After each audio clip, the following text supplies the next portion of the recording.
Hey, what's up, studs? Ryan here, or M&R Productions, and welcome to my review of the 2020 LEGO Hidden Side. God, I love that logo. Such a cool logo. It's the Lighthouse of Darkness with set number 70431, recommended for ages 8 and up, and includes 540 pieces. This set in the US retails for $50. I bought it at Target for that price. There are 5 minifigs in the set. You have Jack, a skeleton, Parker, Jenny Napo, and Klaus Storm. You also get Joe Ishmael on the Hidden Side app as, like, I guess the exclusive character from this set, I suppose. Something like that has to be the deal. Although I will be honest here, I have not downloaded and played the app yet, even though these sets have been out since August 2019 and it's now March of 2020. I just never really got around to it, and I don't know if I find it that interesting to me personally. I just prefer to, like, look at these as, like, just real Lego sets and, like, just, you know, what they are versus what they can be with the app. And maybe that's for you, maybe it's not, but the models do not float, unfortunately, turns out.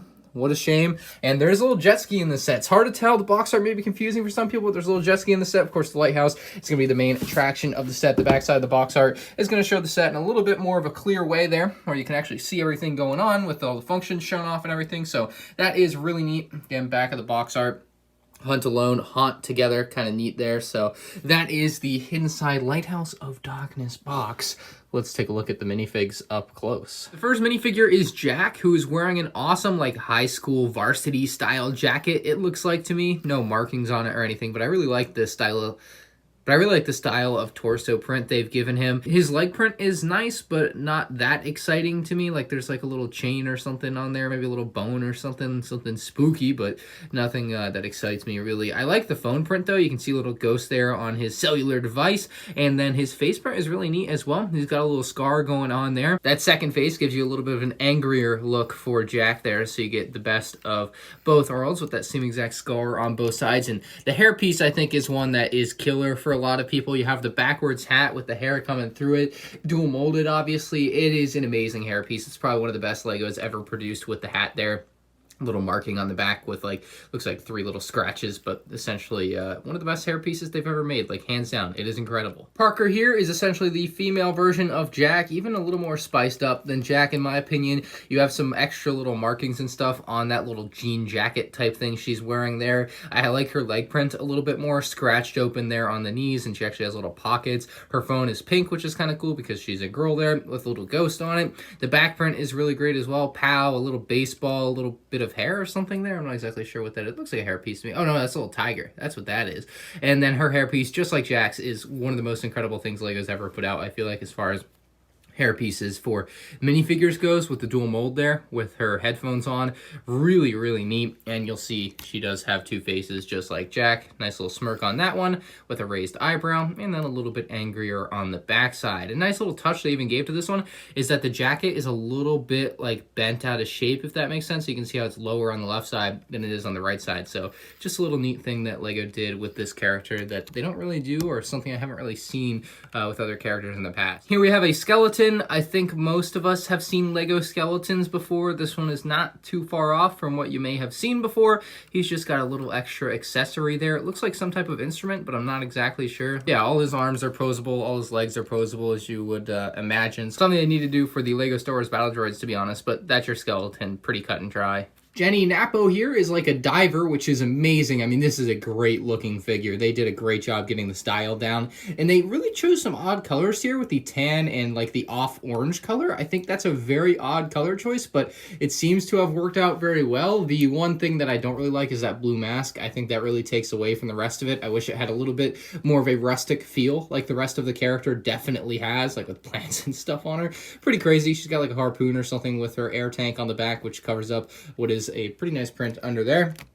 Moving the helmet, you'll find she does have a second face on the back, but the expressions aren't all that different, just a slightly angrier one there that I have on the front side right now. She is one of the minifigures that you can have switch into a ghost by changing out her headpiece, so that is really neat. One of my favorite parts of the Hidden Side sets, and that's what the head looks like with the helmet removed. Pretty cool trans green piece there. Here we have Klaus Storm, who is a very intriguing looking character, has the fisherman's cap there in sand green, Very interesting sand green jacket print there as well, and he's carrying some sort of harpoon in his hand, which is nice. His leg print is non-existent, but does look great there all around on the torso. You can remove his little cap here, and he does not have a second face. I would imagine the reason for that is because of the beard, which would kind of get in the way as you tried to move that around. That being said, he does have a second face with the monster face here, though. We'll swap that out real quick.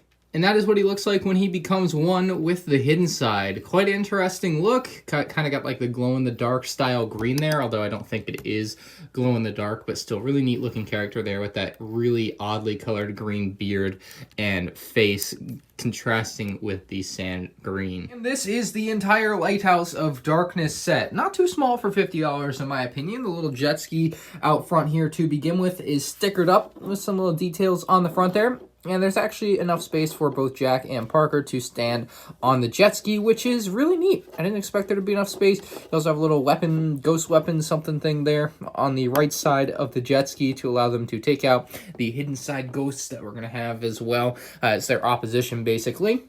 Over here, you have a little lamp, which I really like. I like this little lamp design. It's different. It's unique. It's something I've never seen before. It's a little flimsy, though. That's my one complaint, is that it will fall off of this with a nice little flick or touch. If someone accidentally breezes by this, you know, it'll fall off, which is going to be unfortunate. But other than that, the staircase is actually immaculate. I really love the design for this. Basically, it looks like they're floating stairs because that's just the way LEGO designed it. They're actually really well built into the rock side here, but in real life, obviously, they would be connected and stuff, but they look like they're not connected, which is a really interesting style for a LEGO build. There's also a little crab, a little purple ghostly crab underneath the walkway there, which is really neat under that boardwalk to see that. And that's on a clip, so you can just pull it out if you want. Or if you lift it up, you can see it from above. So you can lift up this little panel on the boardwalk and you can see your little ghostly crab. So that's a nice little small integration by LEGO there. At the front here, we actually have a little feature, which is going to be activated by pushing on this red bit in the back here. And you'll see it's like the first ghostly feature of this hidden side set. Bam! Well, actually the crab was, but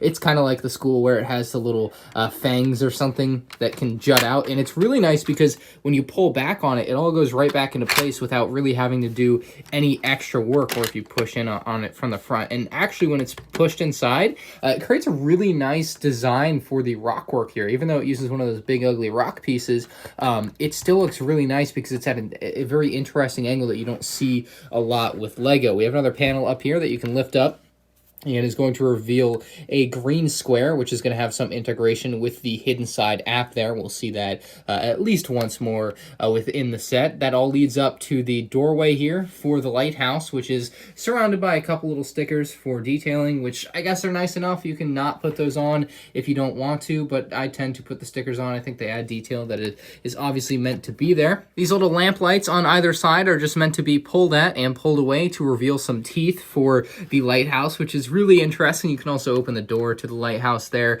if you want to, but you can get your characters in either way if that's the way you want to do it. You can close this back up. Kind of reminds me of like a LEGO space shuttle set. The interior of this first level is pretty simple. You have what looks like a chess game going on, very small chess game, and a little seat for one of your characters. One of the little flaws with this, I guess, is that you can kind of see some of the hidden side monster from the inside, but that's all right in my opinion. The second floor features a Grimsmouth Cove sticker, kind of telling you the name of what this area is within Hidden Side. And then you also have more of those detail stickers showing some of the brick exposed underneath the white paint. And as we spin this around, you'll see the second floor is a little bit smaller than the first floor, a little bit more cramped, but you have what is essentially like a little microphone and a little control panel, so you can broadcast things to maybe passing ships and let them know what's up with maybe the weather, or that the lighthouse is here and that they need to not run into the rocky area that is imminent. That's why the lighthouse is there in the first place. So that's kind of an interesting little broadcast area, very small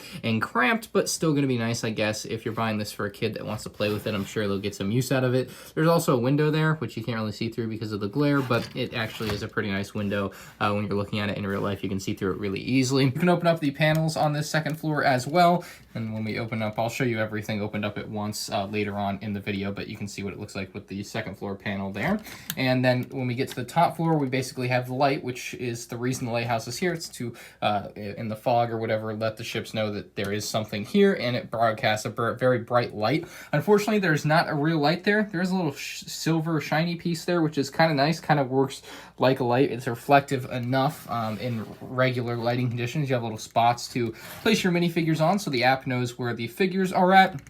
And then you have the hidden side version of the light there with this creepy green eye, which basically makes it like a cyclops, which is going to be very interesting to see. We have it all opened up. On the top here, you can turn this, and there's a different color so that the app knows when you are flipped onto the hidden side of it versus the regular side. There's a nice little cave down here to the bottom right. Use another one of those big rock pieces, another spot for either a minifig to stand or really for you to lift on up and find a little piece there, as well as another one of those green tiles. Same on top here. You can find another one of those green tiles. You can reveal another spot for a minifig to stand. You have a little candle in there, which I think the intention with this is that it has been burning for a while and that it's starting to drip down, and I find that to be a really interesting design aspect. And then there's a little bat in the next little segment of the cave. It's not very big. I kind of wish it was bigger. It'd obviously be nice if it was bigger. I think that goes for like a lot of things with Lego like this, but it's a little wimpy, to be honest. So it's something you could expand upon yourself very easily, but that's just kind of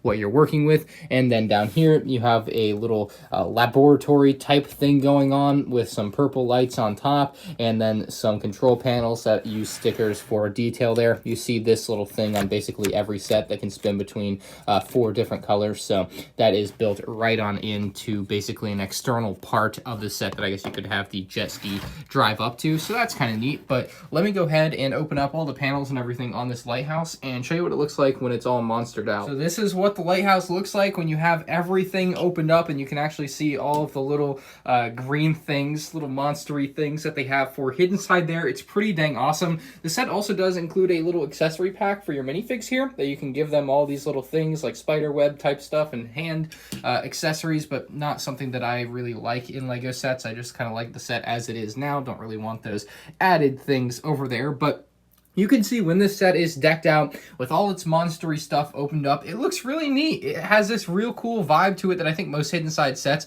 hit on, and this one really does deliver on that end. I think it's a really nice and spooky set. Obviously, it would go a lot better around Halloween time maybe, and for most of the rest of the year, you can probably display it as a closed-up version of itself, and it can be this really neat, rustic feeling, maybe early 1900s style lighthouse. And I think that's a really neat aspect of this set, is that it becomes this kind of 2-in-1 set where collectors like myself that really just like Lego and like to appreciate what it is are able to look at a set like this and be like, that is objectively beautiful, and I like that, and I would like to put that on my shelf as it is. Like, it just is a really neat lighthouse set. However, on the flip side, for kids that want to play with this, if you're buying this for like a kid for their birthday or Christmas or whatever, this goes great because you can play with it a lot. Like, there's a lot of little functions and features. There's 2 different little rooms. You obviously have the little cave system. I think skeletons are pretty big with kids. Like, I think those go really nice for a set like this. And of course, being able to swap out the heads on your minifigs to make them evil or turn them into ghosts essentially